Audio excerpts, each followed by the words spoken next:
Hello, and welcome to an extra special episode of the WIPdown, hosted by me, Stacy, of the Stress Knits podcast here on YouTube and Stress Knits Yarn everywhere else. Oh, it's been a long time, so July is crazy, but that's okay. Because, well, I guess it hasn't been a long time since you've seen this, because I'm recording this in the past. So this is past Stacy. Hopefully I have new glasses by then because I got new glasses and I'm really excited about it. I'm gonna drink some coffee. So I am recording this in advance because I wanted to show off a test knit that I'm currently working on, and I'm kind of a test knit fail, but not really, because I didn't get done by the test knit deadline. But I will be getting it done before release and having pictures and all of that wonderful stuff. So I was lucky enough to be chosen to test knit Andrea Mowry's Rhinebeck sweater. I think she's doing multiple this year, but I was chosen to do this one, obviously. I've been teasing it on Instagram occasionally, on my personal Instagram, and I'm obsessed with it. It's taken longer than I expected, which is unfortunate because I don't like missing deadlines. And I emailed her and told her what was going on, but I did finish the body and one sleeve, and I just have to do the other sleeve, which will take me a night or two. Probably 2 nights, because I hate doing color work on sleeves. It's very tedious, and I pull very tight, so I always have to go up a needle size. And I don't know the name of the sweater yet because it hasn't been published. It's supposed to be published in the middle of August. So today is August 2nd. So I'm going to show it to you now, and this won't be published until then. So you're seeing this pattern has been released. It'll be whipped down with the title of the sweater. So super, super exciting. Okay, so here it is. Can you stand this yet? Because I'm obsessed. So it obviously hasn't been blocked yet. It needs a nice block to even everything out because it is all over color work with Bobble. This is my first time I've ever done bobbles. So yes, so let's talk about the bobble technique. Andrea Mowry has you use a crochet hook. I don't know if my crochet hook is in my bag anymore. No. I had 2 crochet hook options. This is one, it's a vintage one actually. This was my grandma Elstone, so my dad's mom. This was her crochet hook. One of them. She was an avid crocheter. She actually taught me to crochet when I was like 5 or 6.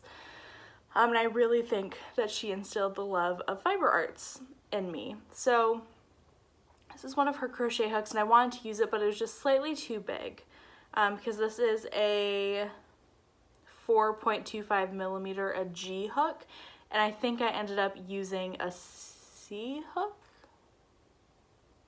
maybe an E hook, somewhere in the C or E range, and it's sitting over there because Eliza likes playing with it. I don't know, she's weird. But yes, so you need a crochet hook to do these bobbles, and Andrea Mowry has a wonderful, wonderful tutorial on how to do the crochet bobbles, and they're perfect. I'm not a great bobbler. Again, this is my first time, so mine are still a little sloppy, but I think they look pretty good. What do you think? They look pretty good? I think they look pretty good. I'm pretty proud of my bobbles. So that's really fun. We should probably talk about the yarn though. So it is a fingering sport weight-ish sweater because you're using Spincycle dyed in the wool, which is technically a sport weight yarn. It is very hot, but I'm wearing this because, I don't know, self-conscious, I'm working on it. So I'm a little warm and I'm a little out of breath because I'm warm, so there are going to be more coffee breaks than usual. But I used a long time favorite Spincycle colorway, Mississippi Marsala. I'm obsessed with it. So here is what the second nugget looks like. This is what I'll be knitting from on the second sleeve, but I think I might, depends. I don't know, this one's kind of dark also. I might be rewinding it, so I'm doing it from the inside. But Mississippi Marsala is a bunch of browns, greens, teals, blues, pinks. and reds, and it's wonderful. So I was very strategic about where I started, and because you break after every stripe of color work, because you can't, there's just too many rows in between that I couldn't carry, it just looked weird. So I was very strategic about most of this was faded like very intentionally, and then like I got to a place and I was like, I don't want to do that part. So then I think I changed it. Yeah, I changed my ball right here. So from here to here is a ball, and I haven't even finished it. So because I am using you need 2 skeins for, I knit the size 5, which is a 46-inch finished. So it gave me about 3 to 4 inches of positive ease. So this is what I have. This is what I have from knitting from the top of the yoke all the way down past the arm separation down here, and 1 sleeve. I still have this much left. Spincycle is expensive and it's not a lot of yardage, but it goes a really, really long way if you're using it as a contrasting color. It goes a really long way. I could have honestly gotten away with just using, no, I still would have needed 2 because I forgot that. I used a second one, even though I just said it. But yes, so I managed yarn that way because I really I wanted to start off with like the softer pinks, and then it had like this really nice rusty red into some brown, into some blue, into some like periwinkle cornflowery blues, which I really like, back into pinks and reds. And then it started going into the darker sequence, which is right down here. Yeah, right down here. But I love this bit because it's the dark green and the red. So I made sure that was my last stripe. I love this. And then also my main color, I used Quince & Company Finch in the Audoin colorway. It's my favorite yarn. I love Quince & Company Finch. It's a bang for your buck. Each skein, it's 50 grams for like $7.25 or $8.25, somewhere in there. It's under $10 for 50 grams, so it's like under 20 for 100 grams of yarn. So it's really great. It's my favorite sweater yarn. I will use it forever, and I love pairing it with the Spincycle because the Finch is a heavier fingering in my opinion, and it really matches up with the sport weight very well. I've used this with Spincycle in like my Harlow hat, and then I also tried to design a hat when I was in the hospital, and it's fine. I have ideas to tweak it, but highly recommend Quince & Company for the contrast color. I was going to use Magpie domestic fingering, which is what the pattern calls for, but I just couldn't afford it at the time. We were given a discount, but it was right before SSK. All of my money went into the shop and getting yarn for the shop, and it just wasn't available for me in that moment. I really love Magpie, but since I wasn't able to afford it, I just used Quince & Company, and I love it. So, yeah, the bobble rounds. So the bobbles are encased in 1x1 honeycomb cables, and it's this gorgeous detail. I'm going to scoot closer to you to show you. Maybe that one's not the best. I was kind of learning. This one I feel like you can see it better. So I learned how to cable without a cable needle, and it was very frustrating at first, but I used Andrea Mowry's cable 2 front, cable 2 back tutorial.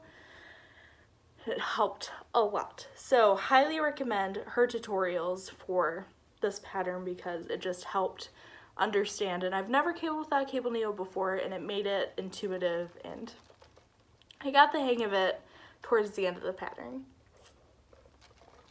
So the only thing about the sweater is the bobble and cable part of the chart took me about 4 hours a row. Now, this is a size 5, So there are a lot of stitches. It's just the nature of it. But I even think if I was knitting the size 1, it would have taken like 2 hours to knit that, like each round of this part, which I think is like 5 or 6 rounds to make this part of the chart. The color work is simple. It's very intuitive. It's very, very easy. I really enjoyed it. The chart is wonderful. She boxes out the repeat so you don't have to look all the way across the chart. This is the repeat. It's this many stitches. So that's really great. The only thing that I changed was the bind off, and I'm mad at myself because I tried to do the tubular bind off, but it was too tight.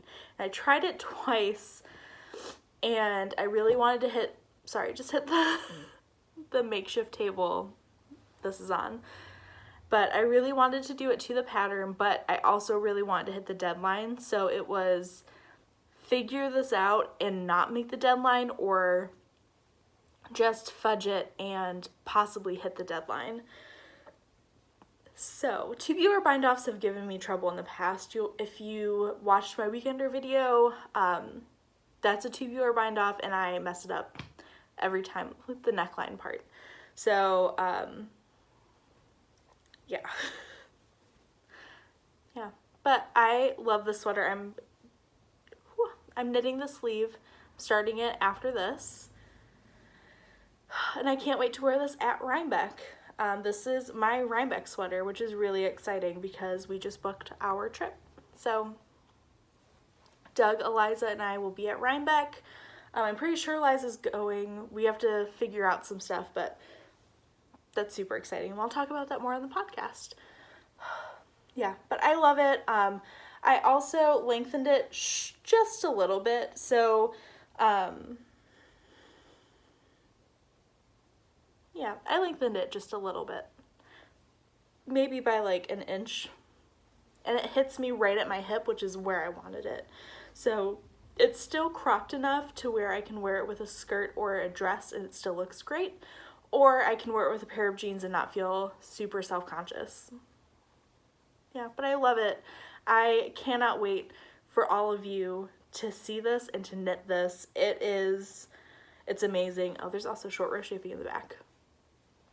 Just putting that out there. Oh, and I did German short rows instead of wrap and turns. And I like the way it looks. Yes, let's look at the inside right before we leave. So there are about 1,000 ends. That's like the only downside to the sweater, is there are a million ends because you're cutting the yarn every time you change color. Not change color, but every time you have to change that. But this is the inside of my sweater, and I think it looks really good. I really love it. And I just love Spincycle, and this is the perfect project that if you're on a budget and you really, really love Spincycle, but you know, it's expensive. It really is. It's something I have to save for. It's a lot. This is the perfect project to use it in. It's just 2 skeins. It's just 2 skeins. And then buy a budget-friendly yarn for the contrast color, and it's so worth it. I think the Spincycle makes it. I really do. I would love this sweater. I honestly might knit another one just in my own hand-dyed yarn, but I love the Spincycle so much. So here's my sweater. I don't know what the name is yet because it hasn't been released, but I cannot wait for all of you to knit this and to see all of your finished ones at Rhinebeck. It's gonna be amazing. All right, so thank you for watching the WIPdown, and I will see you next time. Bye!